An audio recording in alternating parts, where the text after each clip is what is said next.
मैं हूँ उबैद कुरैशी, आप देख रहे हैं खबरनामा टीवी।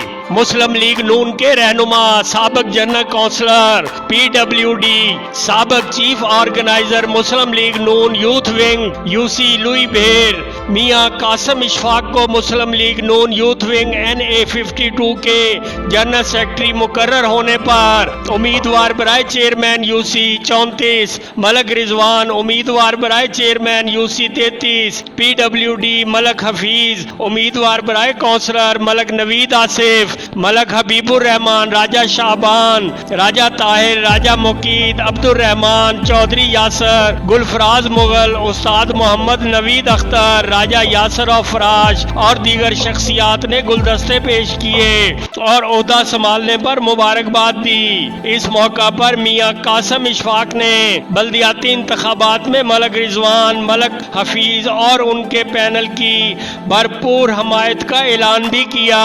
देखते रहिए खबरनामा टीवी, पढ़ते रहिए खबरनामा मैगजीन। अक्कासी राजा साजिद, हमारा चैनल सब्सक्राइब कीजिए। शुक्रिया।